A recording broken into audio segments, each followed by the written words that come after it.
push the top button, and just knock on every door in that building and ask them if they'd like to take advantage of this rate. No training, right? Just go in there with a suit and a smile, and hopefully, and I had some collateral, right? So it took me a few days to like come up with a shtick, right? To be more comfortable knocking on these doors, cold calling, and talking to a lot of receptionists, a lot of what I call gatekeepers, right? Whose job was to keep me from getting to the decision maker, right? And so you had to appease these gatekeepers first.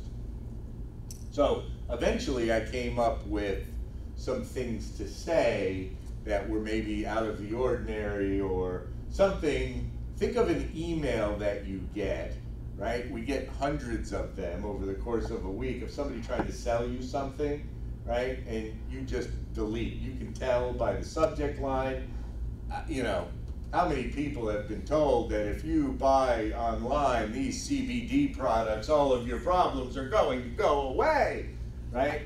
You know, now you see you delete. Unless CBD is your thing. So,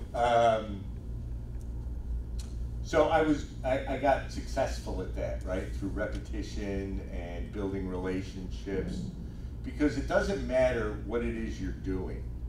It doesn't matter what you're doing. If you have the ability to build and form meaningful relationships with other people, you're going to be successful. Now, a relationship is a two-way street, right? You give, they give, you work together, you collaborate together, right? So you want to be known as somebody who collaborates well and does collaborate productively, right? None of this, somebody comes up to me and they'll tell me, man, I'm a team player. What the hell does that mean, right? What does a team player mean, right? I want people around me who collaborate well, who understand what a relationship means, that there's give and take. It doesn't necessarily even have to be a friendship, right? It's nice when you can make friends with the people you do business with, but can you collaborate and work together with other people? And that's what sales is. That's what sales is. It's building relationships, because I don't know about you, the way I understand is that people like to do business with people they like, right? It's that simple. But, you know, what makes somebody like you? Either you're providing a super valuable service, you're able to explain the benefits of this service you're providing, whatever it is, right? There's people who sell just by simply listing all of the different features. Maybe you've gone car shopping, maybe you've had to buy something, and there are people who will tell you, hey, this car's got this feature, it's got this feature, it's got this, and they're just basically what I call feature dumping on you, but they're not telling you that this feature is good to have because this is how it will benefit you. So as a salesperson, as long as you're telling people what you're selling, how it's going to benefit them, you've got a shot at making a sale. Because most people just listen to the same radio station, WIFM, which is what's in it for me, right? That's it. And we all can walk around from time to time thinking about, hey, what's in this for me?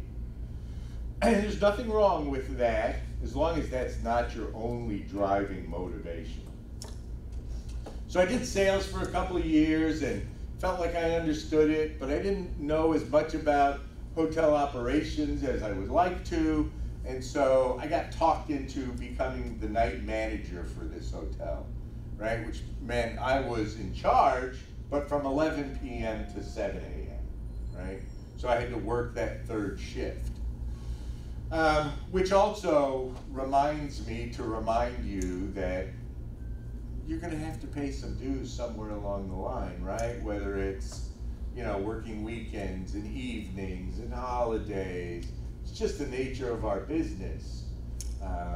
And you take that in stride, because you should understand that everybody who's come before you has done that. There's no fast track to the top. I know that sounds so cliche, but it's true. It's true. So you've got to pay those dues. But you know what? When I was the night manager running this hotel with the other vampires in the city, I learned a ton. I learned a ton about hotel finance. I learned a lot about how the hotel made money. I learned a lot about supervising people. How many people here supervise people? Couple? Right? So here's the way it goes, is that typically people get promoted to a supervisor position because they're really excellent at a specific discipline.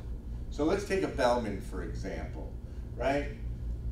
You're the best bell person we have. You're extraordinary, customers love working with you, and you show up, you're dependable. You know what? You're gonna be our supervisor of bell services, right? So now, player, you are going to be managing the people you've been working side by side with for moving forward, right? These are your friends. So when your friends come to you and say, hey, I gotta have next Saturday off, you're putting the schedule together, you know, there's ways to handle those things. And if you're not trained to lead people, to manage people, maybe not you, people fail, right? Because they're just trying to wing it, or they become infatuated with their power and status, and they forget that they were slinging bags with these guys a week ago, and now all of a sudden they're the supervisor. So one of the things that we talk about in a couple of classes, and what you need to start recognizing, is do you have a leadership style, or is there a leader that you respect? And when you identify somebody who you respect as a leader, manager, you need to start asking them questions, or at best, at worst I should say, you need to watch everything they do and how they do it. What is the way that they manage their emotions? Because something called emotional intelligence is going to be a skill that will serve you very, very well. Developing an emotional intelligence. Because what's going to happen is situations are going to arise, and you're going to feel your emotions kicking in, whether that's anger or disappointment, you know, sadness. All of those things will kick in during your careers, right? But how do you deal with it when you become angry in a work situation? Do you just let your emotions take over and become another member of the group that this overworked, overused word, wow, they're really passionate about that, right? How many times have you heard that? Somebody's gone ballistic on something, and somebody says, oh, they're passionate about that. I'm sorry. Their anger took over. There's nothing passionate about that. Passion's a warm thing, right? And so managing your emotions, or dealing with it when you don't get that promotion that you think you are well deserved of, and it goes to somebody who you think can't even hold your sneakers, right? How do you deal with that? Because you got to show up to work the next day. You're going to have to work either for that person or side by side. So how do you manage your emotions, right? We all have them. Some of us are more emotive than others, but how do you manage them, right, in a workplace setting?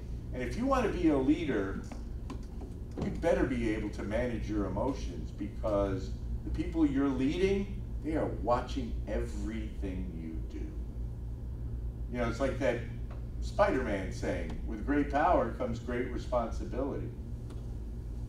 So I learned a lot about that while I was the night manager at this hotel, about managing my emotions and leading people, but I still hadn't really figured out the secret of leadership yet. because I was young, I thought I knew everything, and quite honestly, I didn't ask for help. So how many people here think you're pretty good at asking for help? So there's about 15, 16 people in here, and 2 hands went up. The rest of you, I super appreciate. I appreciate everybody's honesty. But knowing that asking for help is something you're not good at means there's work to be done there, because you can't do this alone. This business especially. And so if you don't understand what a word means, if you don't understand what's being asked of you, if you don't ask for clarity, then chances are you're going to do the assigned task incorrectly. You're going to have to do it over again. And quite honestly, you're going to go through your whole life not asking for help. And one of these days you're going to get in a situation, and it will ultimately be out of utter desperation that you finally ask for help. Because you'll reach that point. You will. But why not learn how to ask for help before you're reached utter desperation, right? Especially in the workplace. You're not putting people out of the way. Nobody expects you, especially at this stage of your career, to know everything about everything. Nobody, quite honestly, expects anybody to know everything about everything. Right? I can tell you there are CEOs of hotel companies today who have never worked in a hotel, right? They're either strong